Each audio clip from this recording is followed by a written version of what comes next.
In this episode of the David Watson podcast, I spoke to James Courtney, the author of a new book coming out called The Cape Agulhas.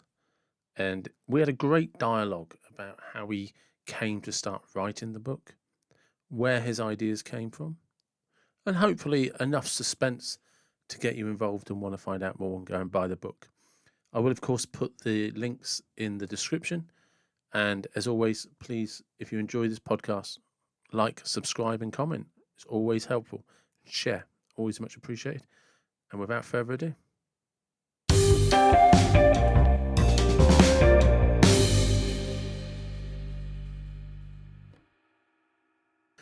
good morning, James. Welcome to the David Watson podcast. Good morning, David. How are you? Very well indeed. Thank you very much. Thank you. Oh, you're welcome. So I've got you on today, and we're going to talk about the book you wrote. Could you just tell us the title and start with the title, and we'll go from there. Absolutely. The book is entitled The Cape Agulhas. The Cape Agulhas is actually the southernmost point of Africa, and it has a uniquely iconic lighthouse for that particular area, and it just seemed an apt name for a book and for the boat. And how do you know about this area and the lighthouse? And historically, for a start, but then again, I was brought up in Africa, initially in East Africa, then we moved to Central Africa. During our time in Central Africa, we holidayed in South Africa. Okay, that's the first time I've ever heard somebody tell me that. I grew up in East Africa and holidayed in South Africa. Yes, but we holiday from in South Africa, from Central Africa. A lot of people think that, or a reference to South Africa encompasses the entire southern part of the continent. It doesn't actually, because if we sort of come south from the Belgian Congo, you've got countries like now, which are Zambia, Zimbabwe, Botswana, Swaziland. Then you come down into South Africa itself. Yeah, I was going to say, I don't think people realise, and I've never been to, I've been to Morocco, which is on the continent, so it's how large that continent is, how many countries there are, and how varied the landscape is. I think somebody mentioned it was 47 different countries in Africa. This is it, but when you say Africa, everybody would almost think it is a country. They act like, that's a country, isn't it? It's like, no, it's a continent. And Yes. Like you say, there's 47 countries, cultures, landscapes. I believe, and a multitude of languages. With French in Morocco, Libya, and North Africa, shall we say. It splits down to Belgium in the Congo, English in the south. Originally, Tanganyika was German Oh, hill wow. prior to the First World War. So how much time did you spend growing up in Africa? I spent more or less 18 years. I left Africa shortly before about 6 months before my 18th birthday, and moved back to the UK because at that time, Northern Rhodesia had then become Zimbabwe. The Bush War with Rhodesia was in full force. And no, maybe not quite that. No, it was going to go that way. Yeah. That's right, because it was 1966 when I left. Okay. And I came back to the UK. Okay. So what sort of this character from your book, Bruce Williams? Yes. How much of that is influenced from the African upbringing and the people you must have met? Um, I don't think it comes out in this book particularly well about Bruce's upbringing in Africa, or for that matter, mine. There are parallels to some extent. Um, Bear in mind that this book is fiction.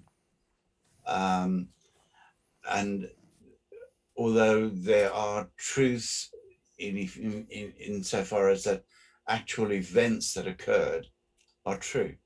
Okay. Okay. Because it's difficult. Because even when writing fiction, pretty much everybody admits that somebody or somewhere, every character is influenced by somebody or an event, even if it's a combination of people. Oh yeah, definitely. Because and I mean, I'll be very honest with you, David.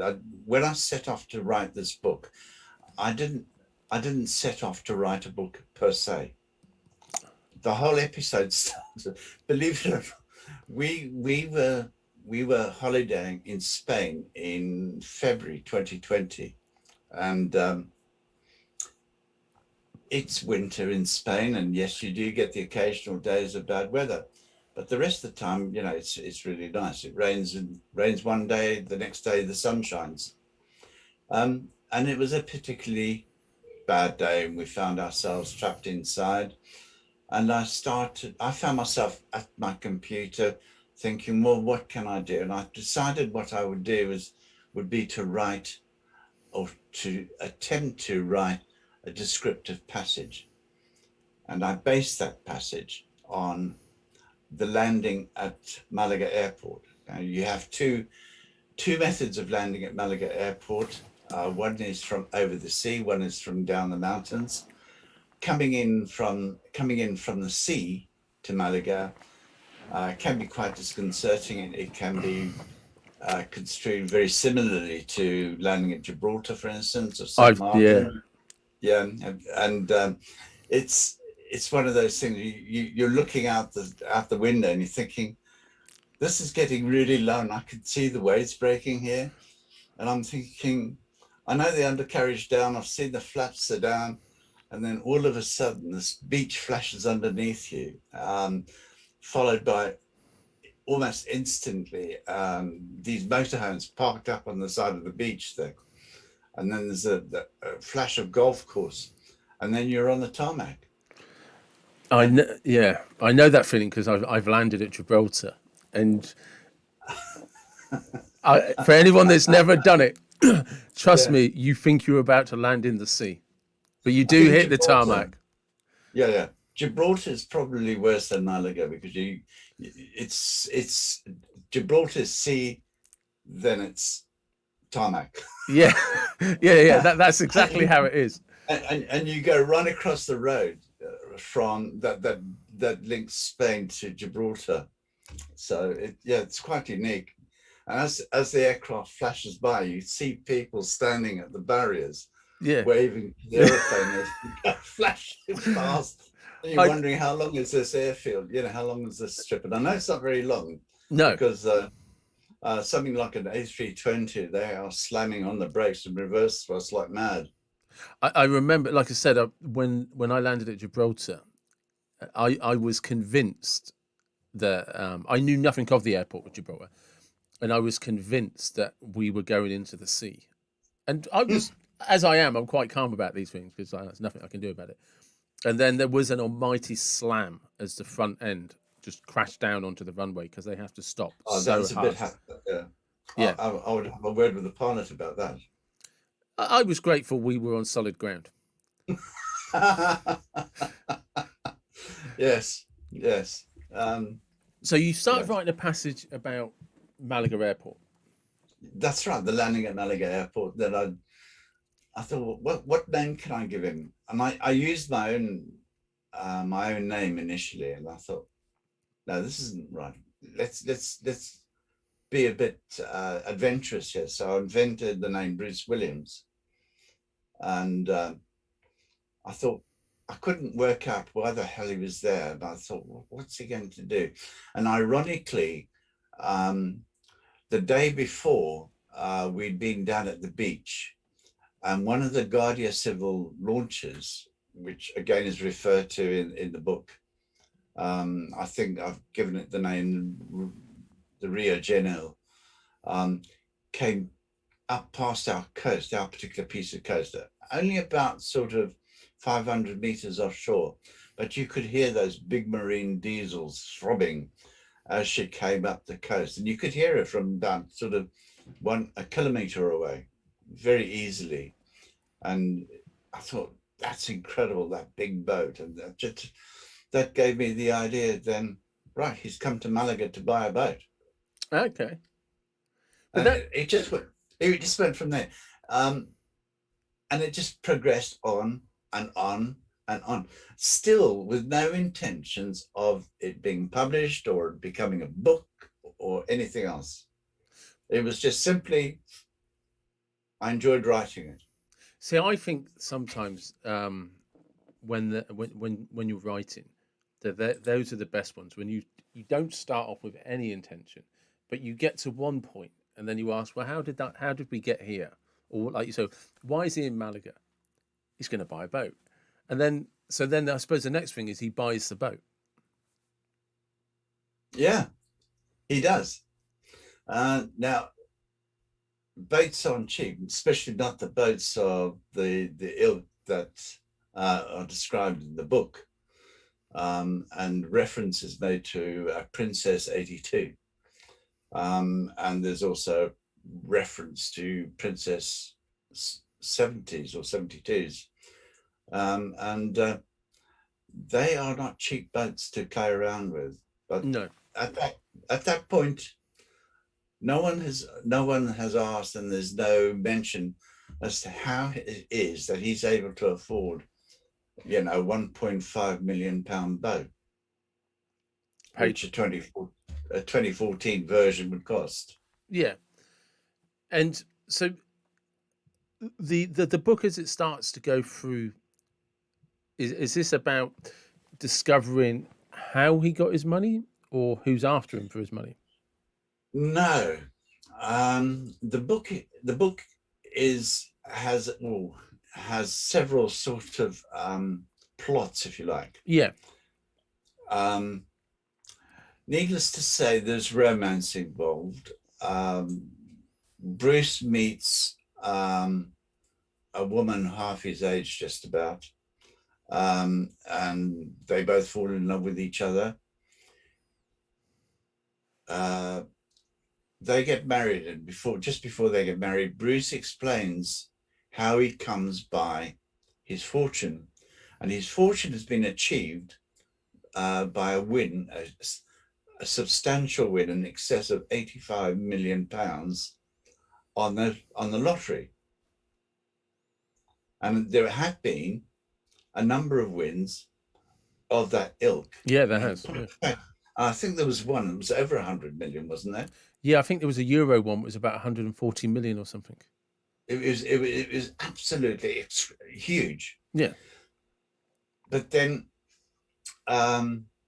what I haven't told you yet is that, and I don't want to give too much. No, absolutely. Is that Bruce Williams has formerly lost his wife of a substantial amount of years in a traffic accident, which he was badly injured in anyway. So he is still recovering from that 2 years on. Has the win on the lottery, has a house on Hailing Island as well, but he keeps that because it's very important to him to retain a UK address, although he wants to live abroad in the sunshine. Yeah. It's I think if ever that happened to me, I would still want to retain a UK address, simply because we've got the best National Health Service in the world. Yeah. I don't think people realise that either. No. And I have a sister-in-law, and God rest his soul, he recently died last year. Her husband, and he died of cancer. I'm sorry. Or a cancer, you know. and it was very quick.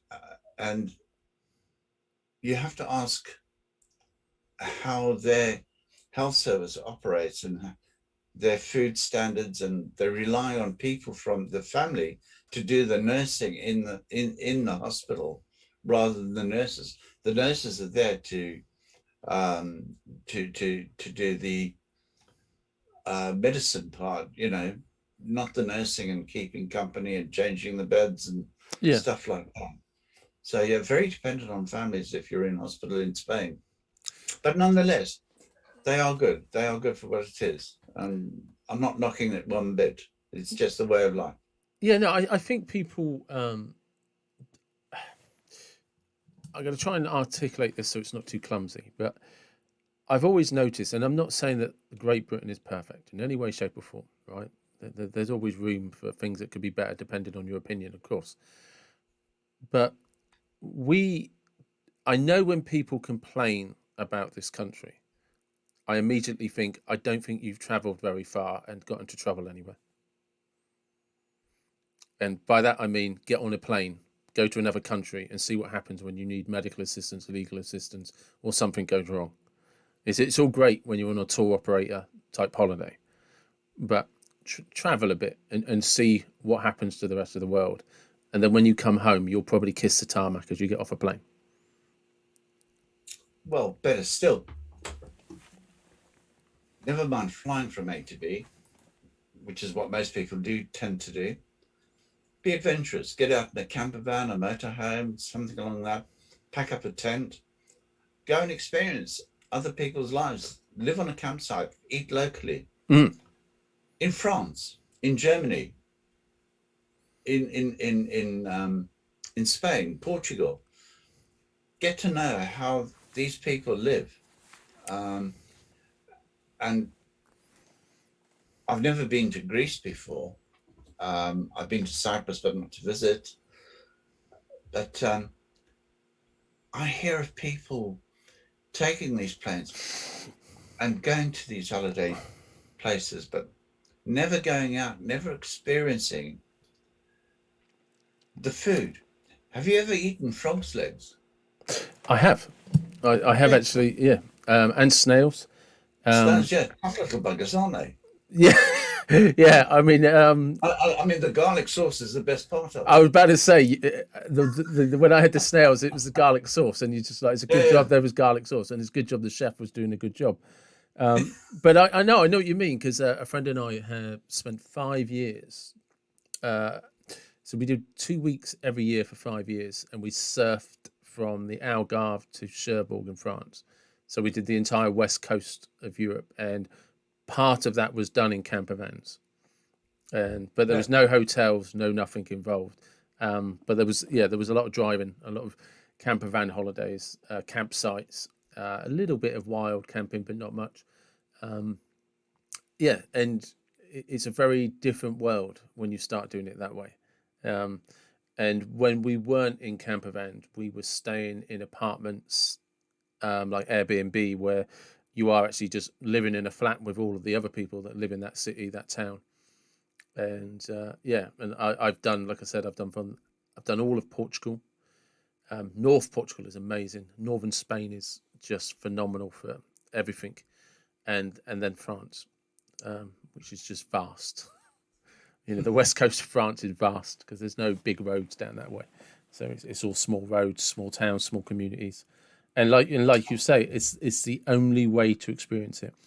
And the biggest shock that I think most people will find is once you start getting into these places, English is not a language that's spoken, and you won't find an English restaurant. You won't find a restaurant with English menus or anything like that, and you're just going to have to get by with Google Translate and whatever you learn. Yeah. that's right. And do you know what? It's bloody wonderful. And I am so, I hate to say this, but I get embarrassed about Brits abroad. I think a lot of people do. I think a lot of us do. I'm Really? Or Yeah. are they the Brit abroad? I think it's we what we've done very well as a country is tour operator type holidays. You know, and we set up camp places, and like and we just everybody goes there for the sunshine, the beer, blah blah blah. But those very same people would probably also go to Disneyland and everything like that. Do you know what I mean? Mm. And it doesn't matter whether they're from Britain or from France, from Germany. There are people from other countries that do that everywhere. You know, like Yes. the amount of French people when I was driving around France on campsites who were French camping in France. Then you'd meet Germans, Dutch, you know. But every country I went to, I would always bump into somebody who was holidaying in their own country. Mm. And you're like, Yeah. you're in Europe. You know, you could go in, but they want to stay in their own culture, their own place, with what they Oh, know. And but I think we have a reputation, but when you look at that reputation, it's really quite isolated to certain parts of Spain. yep.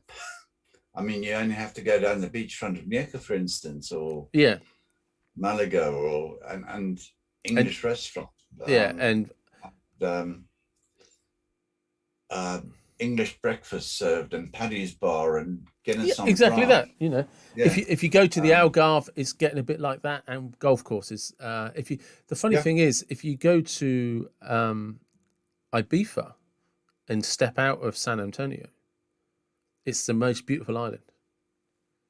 But 90% of Brits that go to Ibiza will just stay in the town in San Antonio. So all they experience is this town that is basically England. I don't know what else to call it. It's just England on holiday, or Great Britain on holiday. Yeah. But if you go out of the town boundaries and drive around the town, the rest of Ibiza, and go to Ibiza town, go to the 2 points of the eye, it's stunning, absolutely beautiful, and an amazing little island. Mm. I'm sorry, I haven't been there yet. I if go to Ibiza town or one of the more remote locations on Ibiza, it's a very small island. We used to, me and some friends, 2 or 3 years, just drove Mm. around on 50cc mopeds. You could get from one side to the other in 2 hours. You know, and yeah, and you see the most amazing places, the most amazing places. Yeah. Um, Perhaps Bruce will take his yacht over to Ibiza. yeah, well, this is it. So where does Bruce go with this yacht? Um, Actually, Bruce doesn't go too far because, unfortunately, the pandemic sets in. Remember, this is set January. Yep. The book is actually set from January 2020 to April in 2020. And everything was going absolutely pear-shaped with the COVID-19. Lockdown was in full swing. Um, Boris Johnson caught COVID. Um, what's his name? Donald Trump was saying, drink bleach or something. Yep. Um, it was absolute chaos. But I mean, so yes, it was based within that sort of 4 month period, 4 or 5 month period. And so he doesn't get to go far because he gets the boat very cheap on account of the fact there's a number of things wrong. Services are being missed on generators, main engines, there's disputes over hours, but everything runs perfectly. So they stay fairly local, and they go into isolation on the boat, off the coast of Spain once they're married. And then there's the fastest adoption the world has ever known. But you have to read the book for that. Absolutely. And there is going to be a sequel and a prequel, isn't there? Well, currently there's a number of things happening.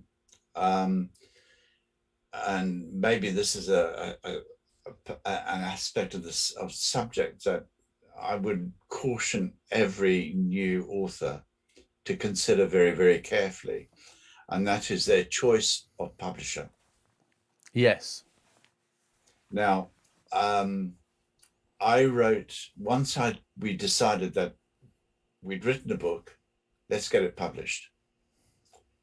I wrote to a number of publishers, tried to contact a number of publishers. No one wanted to know. No one would even answer a telephone. So if there's any publishers out there, apart from Riverside Publishing, Hmm. based down in Woodford, uh, Wiltshire. yeah, that's it, Woodford, Wiltshire. Yes, Mm. Riverside Publishing. Chap called Duncan and Yeah. his partner. Yeah. So yeah, give me a call because I'd happily speak to them. The thing is now that having had the book published, we paid something like about £600 for the privilege and got a special deal. Um, I'm not sure whether I should actually name the publishing company. Suffice to, I think I'd be a bit careful here. Yeah, I'm no, but not name. that's fair enough. I mean, I always advocate, Yeah, if you have any uncertainty, then don't say it. yeah, exactly. I don't want to end up in a court. Yeah, It's an American company, but all their operations run out of the Philippines. I see. I see. Right. So, with their head office supposedly in Philadelphia, I think it is. Anyway, I submitted the book for publishing and paid this amount of money, which about £600, I think it was, and then they start hitting you with the sales pitch. Oh, it'll only cost you so much. But then before that, they've bent you over and blown hot air up your ass and told you what a wonderful book you've written, how great it is, and how they can picture themselves on the deck of the Cape Agulhas. And no, it's Cape Agulhas. Yeah, the Cape Agulhas. Right. And they don't even know where the hell that is. Yeah. Yeah, and you think, Yeah.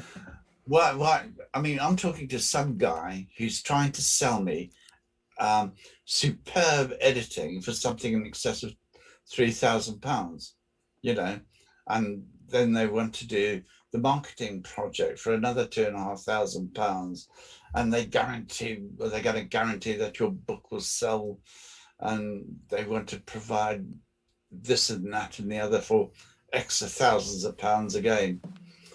And I declined this and went for self-publishing, so which was a big mistake initially, because all I was using was Word. Yeah. And Word is very good. It's got a certain amount of grammar editing, but it misses things like overuse of exclamation marks, for instance, commas in incorrect positions, maybe a full stop here, maybe break down a long sentence, take the comma out, put a full stop in, shorten down excessively on description, but not overly doing it, because I think a book needs to be descriptive. And one of my heroes is a guy called Wilbur Smith. Have you heard of him? Yep. Right. So Wilbur Smith, I mean, I came across him when I was back in the UK, and his first book was When the Lion Feeds. Okay. And he is so descriptive in his writing that I could picture myself there back in the bush with the crickets going in the early evening, a call of a makua dove. It's descriptive. I was there. I was back in Africa. I could picture myself lying there in the tall elephant grass. Yeah. I do, Um, because one of the things, and just for context, I published through Riverside Publishing, but I also went to school with Duncan. So, and when I said, so when I said me and my friend did surfing, all that surfing, and did, that was Duncan. yeah. So, but one of the things, especially is for writers who are listening to this, is don't get too caught up in the right way to write. The best way to write is what you find enjoyable as you're doing it. And like you say, some people want to put in enough description that your imagination, the reader's imagination, will fill in the blanks. But other people can be so descriptive that they paint the perfect picture that person can see. And I think you've got to find what, and it's a bit cliche, but there's a lot of truth in when they say when you're writing, you've got to find your voice, and the best way to find your voice is to write and stop reading however people tell you should write, and just do it for yourself. And whatever, like you said, you sat down at a computer and started writing about landing in Malaga, and then you came up with a character, and it's like, well, why is he here? Well, he's going to buy a boat. Well, why is he buying a boat? Where does the money come from? And it just unravels itself if you don't try and interfere with it. I figured that, yeah. So anyway, um, carrying on from my current publisher, we Yeah. discovered that I couldn't. Oh, they have a printer over in the UK based down in Wiltshire, believe it or not. And I contacted the printer and said, look, could you print me off some copies? Because I was getting, a few demands, Yeah. inquiries about people wanting to buy the book. And they said, well, actually, we're terribly sorry, but even though you're the author, we're not allowed to print it for you. We have to, the only people that have the printing right is your publisher. Oh. So I can't take my manuscript, which I have the rights to, the copyright to, and I can't take it to anyone else to have it printed because my publisher in the States hold the printing right, sole printing right. So if I want any printed copies, I have to go through my publisher. Then you definitely, for future reference, people need to use companies like Riverside Publishing who don't do that to you. No, exactly. This You is it. Yeah, you basically pay for the services of them, and that's it. Right. They Yeah. take no ownership. So to continue that, I had started to write the prequel.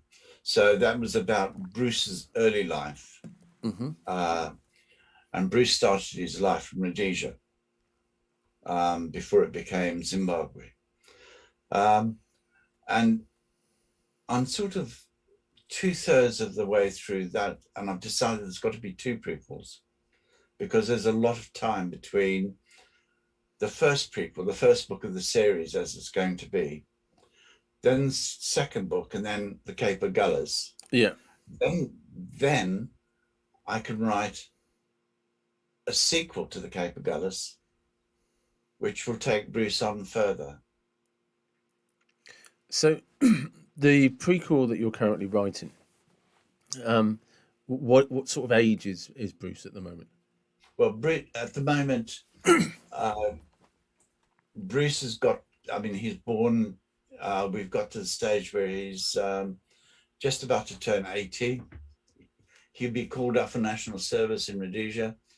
But then again, at this point now, I had discovered that I hadn't got any printing rights on Cape Agulhas.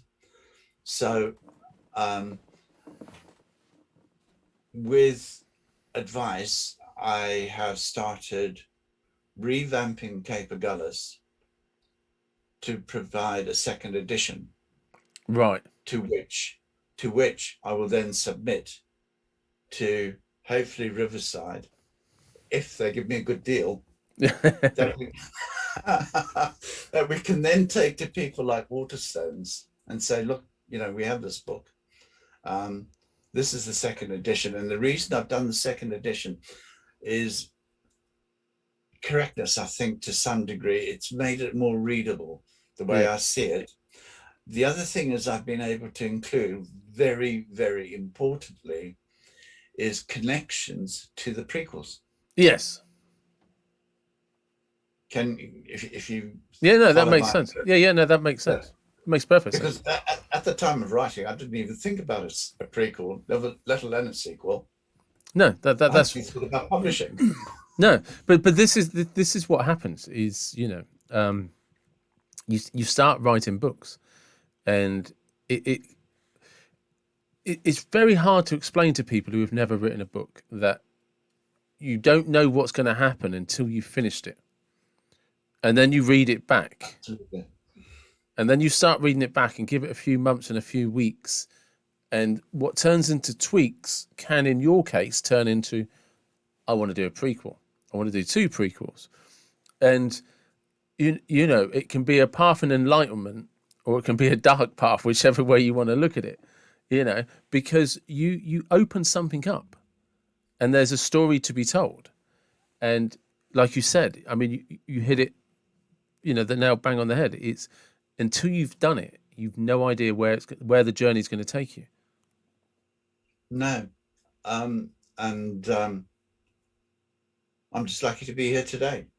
Yeah, because, you know, if you look at Bruce Williams, the point of, that you introduced him to yourself originally, but you've now got a curiosity for an entire character. Hmm. You know? Well, and I can build that curiosity amongst the public. Exactly that.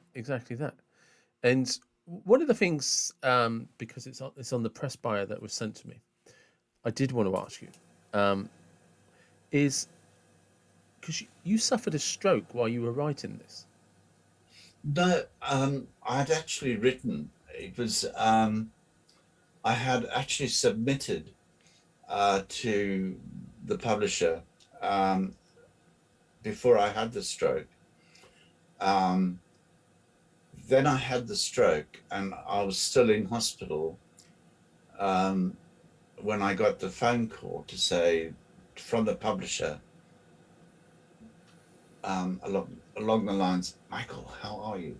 Michael, this is so and so from publishing house, and how are you? Well, actually, I'm just recovering from a stroke. Is that all right? Can I call you back when I get out of hospital? And yes, a month later, I managed to call them back, and they told me that they'd accepted the content of the book. In other words, it wasn't full pornography or anything along those lines. Yeah. Because obviously you've got to be a bit careful.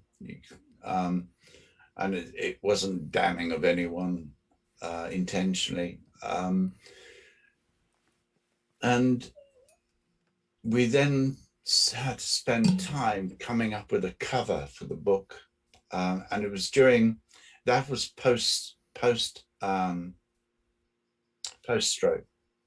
So I came out of hospital in September last year. And fortunately, I regained my speech. Most of my face has now come back up to normal. Drifts down a bit here, but I can manage with that. I'm slowly regaining some movement in my left arm and my fingers. My left leg is slowly improving. I'm still wheelchair bound, but hey, that's life. The main thing is that I'm alive. Yeah.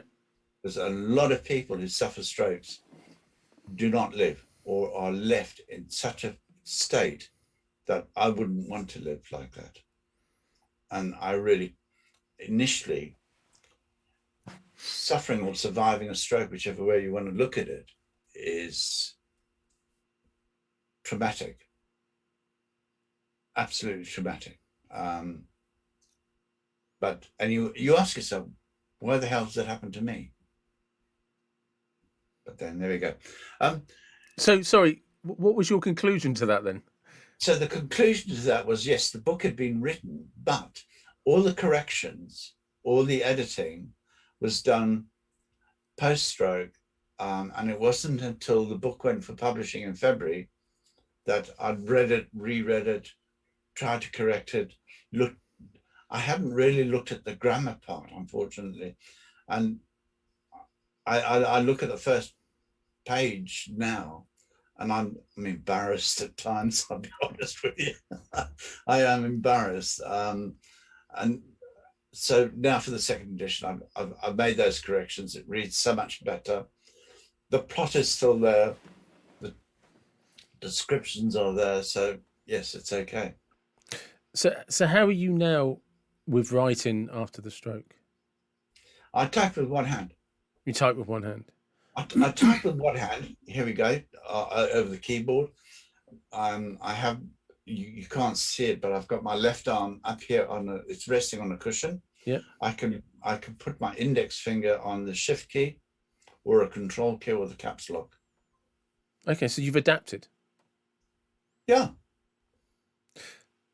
So where does that mentality come from? I don't know.